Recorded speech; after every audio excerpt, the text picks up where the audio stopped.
All right, welcome back, Hollywood. Couple week absence there. Knocked the dust off my notes here. No. I actually have a note today. Wow. And like riding a bike for us though here. Let's talk about that intro. Yeah. But maybe we'll do a new summer intro. Who knows? Who knows what you'll get from us? Took a couple weeks off there. Sometimes we just get busy in work and life and all that stuff. And the DM's too full as well. I mean, yeah, we just focused on serving our DMs and just getting back to everybody for a couple weeks there. So here we are. We're back. We got a great sponsor again this week. Sponsors are lining up. I love it. I mean, we're having a lot of fun with it. But this week we've got Greenwood Contracting. Let's start off with the gentlemen that own the company. Absolutely phenomenal guys. Salt of the earth men. Always just give you the straight goods, honest opinion.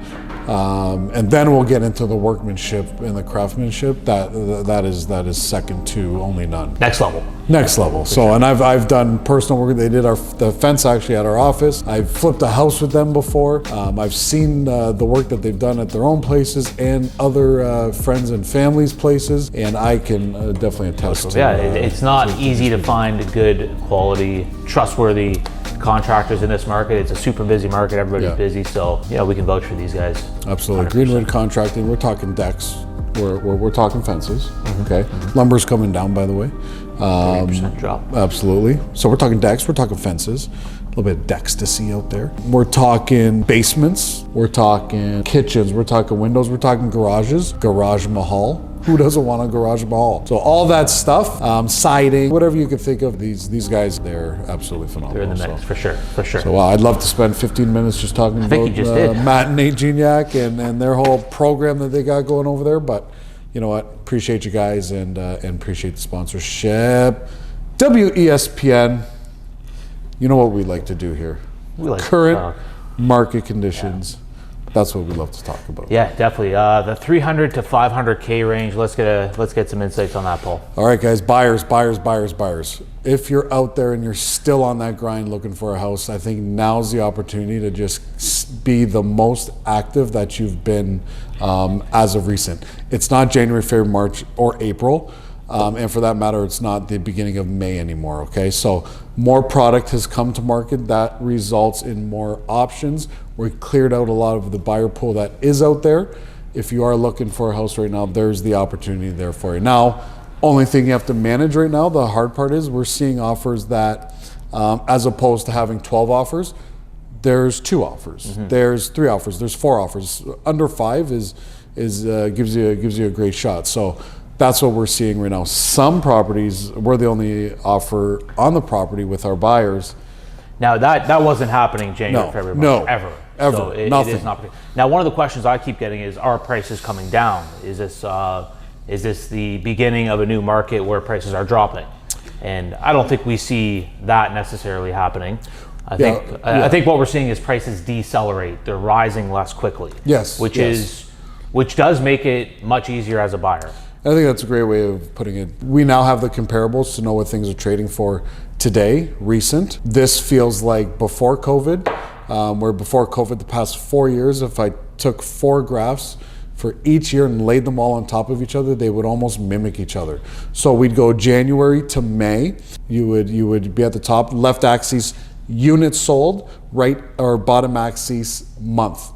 So the number of units sold would rise steadily to May, then drop till the end of summer, and then a little blip in October, reason being everybody's back in school, everybody's used to their new routines, and then we would have a nice steady, not drops, but steady declines till the end of December, and then January, our spring market starts in January. It has for the past 5 or 6 years. So that's what it feels like right now. It feels like pre-COVID. And things are getting a little bit back to normal out there. Yeah, more product on the market, more people are shopping for more properties, or you have more options. And that's one thing I heard on a listing last week was in between list date and offer date, several of the agents that saw my property had bought something in between there for that 1 week period. So a lot more product that just wasn't happening before. Now, another question we keep getting is the qualifying rate has just changed. They increased the qualifying rate, which generally lowers people's buying power by, let's call it $15,000 or so for the average buyer. Is that causing a significant impact in our market? How do you see that playing out? Do you have any thoughts on that, Paul? I don't think it is. I think the people who were qualifying at the rate before will have no problem qualifying at this rate as well. Right? I agree. But when we see changes like this, what I typically see is that it might have an impact for a month or two as the market digests the new rates or whatever the case is. And then it's, over time, it just seems like nothing changed. So it may have had an impact or it may have an impact for this first couple months, but I don't see it significantly slowing the market or causing any sort of price drop. It may slightly decelerate, but it'll get filtered through just like everything else because there's not enough housing in the province and in Windsor specifically. And again, that's always the story. It's still a supply and demand issue. I just want to flip it back to that 300 and 500K range. We gave you the buyer's perspective on it. Now, from a listing side perspective on it, now we're still doing a little bit of an aggressive pricing strategy right now.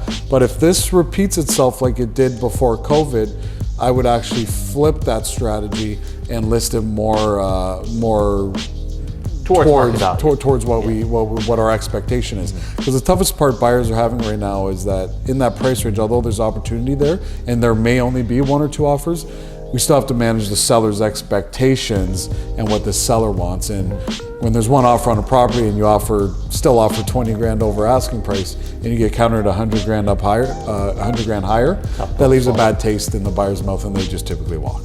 Yeah, so we're watching it. We're changing our strategy as listing agents as we go.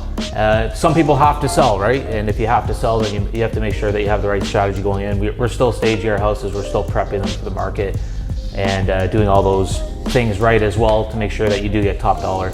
Even though the market does shift, we shift with ebbs it. And flows. Yeah, we shift with it. It's not static. And again, here in this office, when you sell a heavy amount of real estate, you can feel that shift on a per listing basis, really, and a per buyer basis, and that's per week basis, per month basis. Things do change. So we're always in tune with what's happening because we're out there every day. So buyers, little opportunity out there for you. Sellers, if you're in a certain price range, might want to talk strategy. Of course, this all depends on the area that you're in. If you have a listing and it's in an area like Tecumseh or something like that, the strategy can still remain the same because there's a high demand for that area. It's the ones that are maybe in that area 3, that central Windsor area, that may want to implement a different strategy. And I'm also seeing some agents start to throw out the offer dates and just saying, this is our price, come and get it. And they are catering to a frustrated buyer and a frustrated marketplace out there that, we see the comments on Facebook that maybe that attracts those buyers. Let's flip that. So we got the buying side, we got the listing side. The higher price range is still pretty active, still pretty healthy. Let's flip it and talk your mother tongue here, which is the investment side and student rentals. Student rentals are a hot topic. It's one of those investments where you can make a higher cash flow, typically because you are, generally taking on a little bit more work. More work equals higher returns. So what are we seeing in the student rental market? Basically, prior to COVID, prior to the pandemic, the student rental market was just on fire. Prices were rising at a similar pace as single-family homes and regular homes. But since the pandemic, schools are shut down. Students don't have to be here. They might be Windsor students from the GTA, and they can remain in the GTA and do their stuff online. So the demand for student rental housing is obviously down.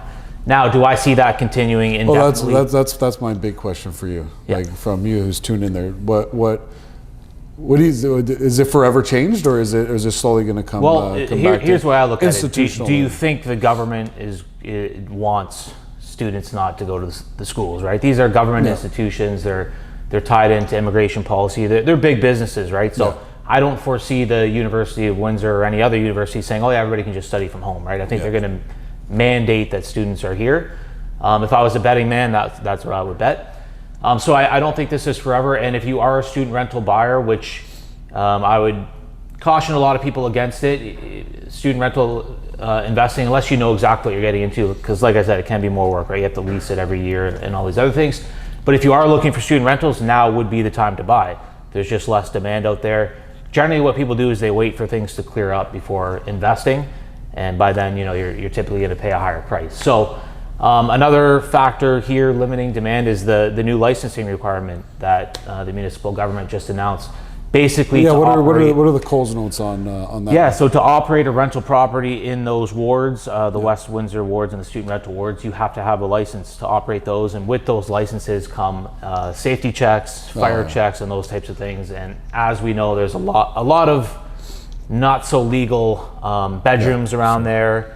There's trying to eliminate the boarding room strategy there. You know, stuff like that. I don't know the details of how they're going to enforce it, but I know why they're doing it. There's a lot of out-of-town investors that just aren't keeping up their properties. Yeah. And if you drive some of those streets, I mean, they've gotten run down. So I'm not necessarily saying it's a bad thing, but it's not a good thing necessarily either if you're an investor.